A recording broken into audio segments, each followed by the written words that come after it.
Spin me a dream woven silver and gold, from sunshine and shadows and days long ago, where people are memories and stories unfold. Greetings, Uncle Travelling Matt here, reporting on my second day of walking St. Frideswides Way.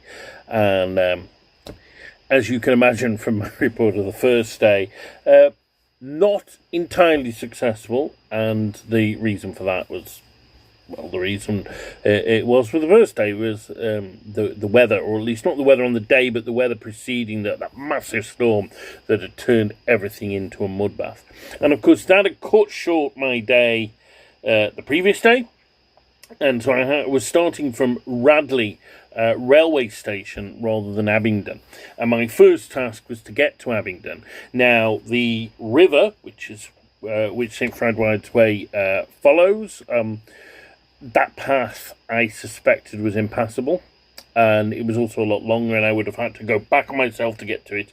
So instead I walked straight from Radley railway station to Abingdon, I think 2 or 3 miles, something like that, and walked along the roads at first.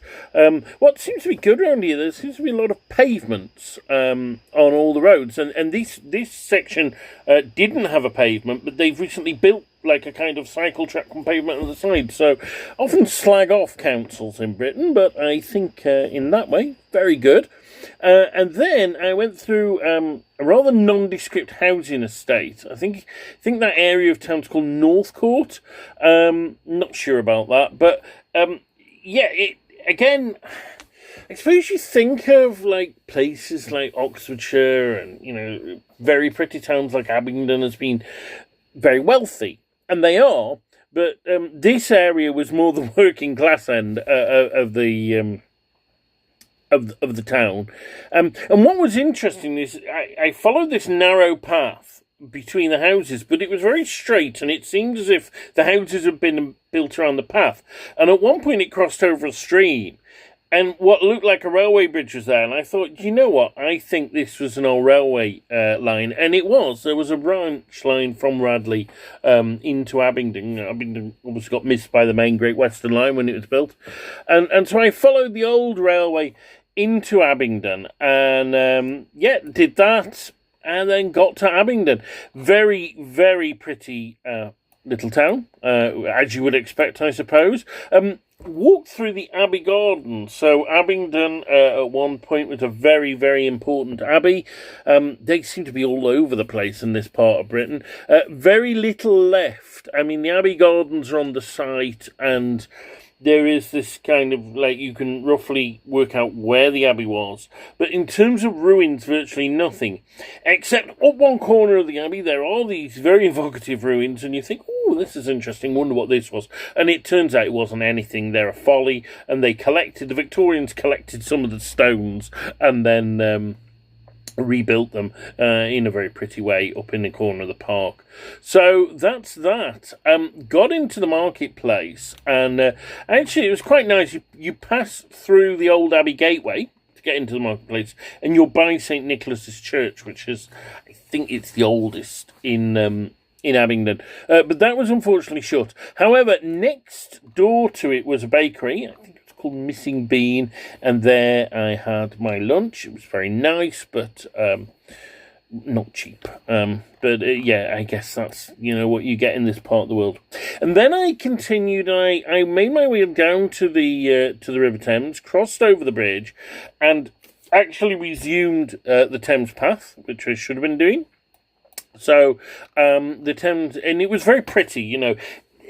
What I think this walk has taught me, so far, is that Britain is, or at least, if not Britain, England is a country that is very much shaped by water. Now, obviously, that rings true in terms of the sea. We've traditionally been a seafaring nation, and, our relationship with the sea has been important, but also our rivers and later the canals. I mean, in my part of the world, it's very much a lot to do with canals, but our rivers, so much faces onto our rivers, and so much culture comes from our rivers, and that's not always the case in other countries. I mean, when I was in Spain, which obviously much drier, I was surprised how little influence the rivers seem to have on towns. I mean, some of them, like Burgos, there was a river running through it, but it was almost shunned by the main town rather than the focal point. Whereas in Britain, they built boat houses along it and nice residences. And I think it was particularly like in the Victorian and Edwardian times. But even before then, the Georgians liked to look out onto water. And probably no river has shaped our national consciousness as much as the Thames. Obviously, that's primarily in London, because London, is the capital city, and it's a monster of a city.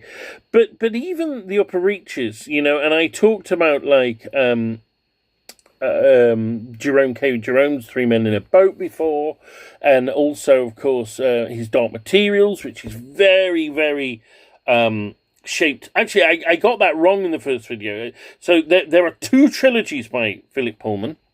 There is his Dark Materials, which is Northern Lights, Subtle Knife, and The Ember Spyglass, I think.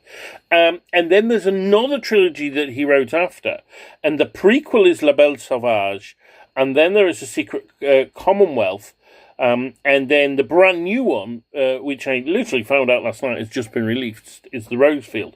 And again, the river plays a massive part in that series. But there are others. And one that reminded me was Wind in the Willows by Kenneth Grahame, a classic children's book and series.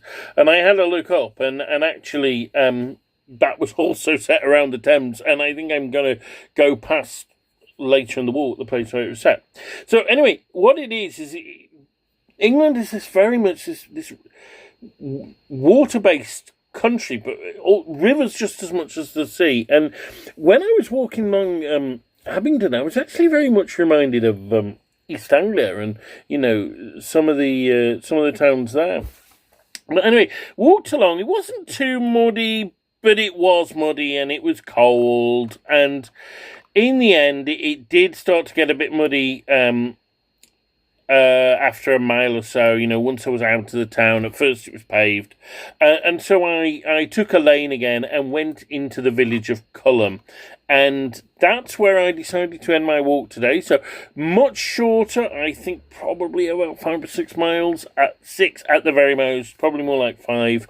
Culham was a pretty village, very much an estate village. And I went to the church. And the church, St. Paul's Church, it's actually a rebuild. Victorian rebuild, so it's on an ancient foundation, but it's a Victorian rebuild.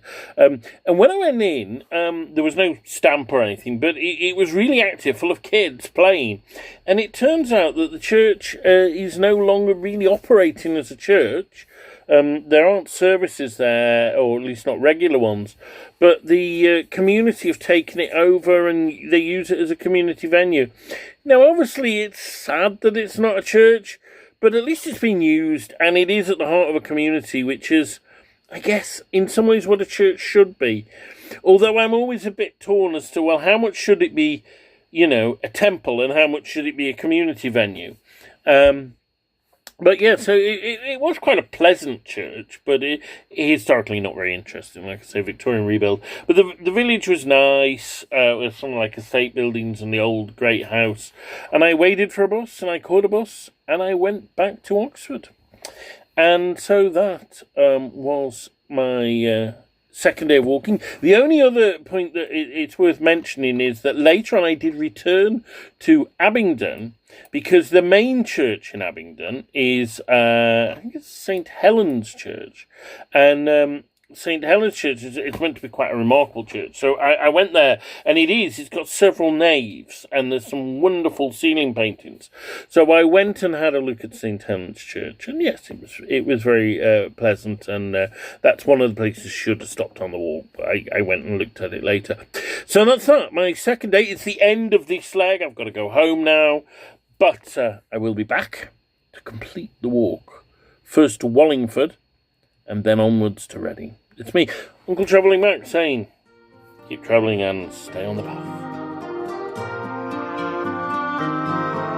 The wind in the willows sang softly to me.